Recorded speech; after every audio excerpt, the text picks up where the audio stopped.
নাটকের মানুষরা সবসময় রাস্তা ছিল, সব কিছুর সাথে আমরা রাস্তায় ছিলাম এবং মানুষের পাশে ছিলাম। আমাদের উপরে এ ধরনের অ্যাটাক কেন হবে? যে ন্যারেটিভ তৈরি করতে চাই তার জন্য একটা বড় বাধা হয়ে যাবে এই ধরনের আক্রমণ। নিরাপত্তার জন্য তাদের কোনো ভাবনা আছে কিনা তা আমি জানি না।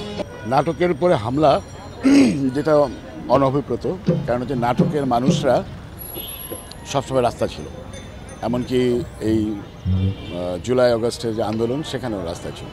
এবং আমার নিজের অভিজ্ঞতা যদি বলেন, আমি যখন থেকে নাটক করি তখন থেকে দেখি যে আমরা সবাই রাস্তায় যে কোনো সময়, সেটা এরশাদ বিরোধী আন্দোলন থেকে শুরু করে একদম 5ই আগস্ট পর্যন্ত যা যা ঘটেছে সব কিছুর সাথে আমরা রাস্তায় ছিলাম এবং মানুষের পাশে ছিলাম। তা আমরা যদি মানুষের পাশেই থাকি, আন্দোলনের পক্ষে থাকি, স্বৈরাচারের বিরুদ্ধে থাকি, তারপর আমাদের উপরে এ ধরনের অ্যাটাক কেন হবে? যে নাটক বন্ধ করে দিতে হচ্ছে, এখানে প্রতিবাদ সভা, সেখানে ইট মেরেছে, ডিম মেরেছে, তার মানে হচ্ছে যে যারা মানুষের পক্ষে কাজ করেছে তাদের বিরুদ্ধে একটা শক্তি আছে।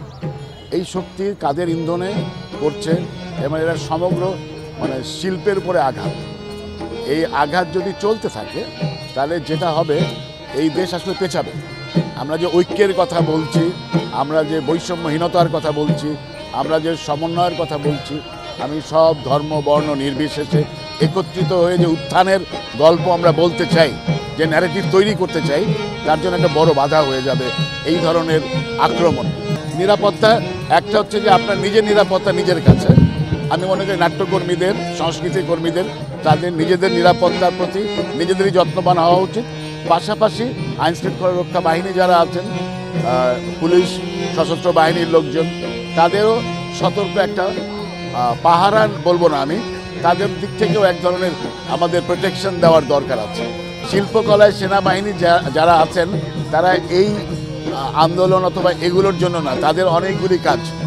এখন এখানে স্পেসিফিক্যালি যদি শুধু শিল্পকলা নিরাপত্তা, শিল্পীদের নিরাপত্তার জন্য তাদের কোনো ভাবনা আছে কিনা তা আমি জানি না। এটা পথনাটকে এখানে করা, এখানে আপনারা জানেন যে এটা নাটক করার জায়গা না, আসলে পথনাটক করার জায়গাও না। তারপরেও এখানে নাটক হচ্ছে, এটা একটা প্রতিবাদেরই অংশ যে আমরা নাটকটা করে যেতে চাই।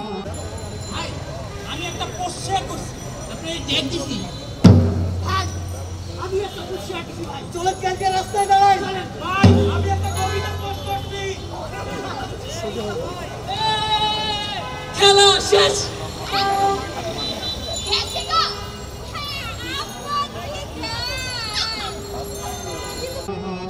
যে যার কাজ করা, যে এই কাজটা করে সে যদি এই কাজটা না করতে পারে তাহলে সে করবেটা কি?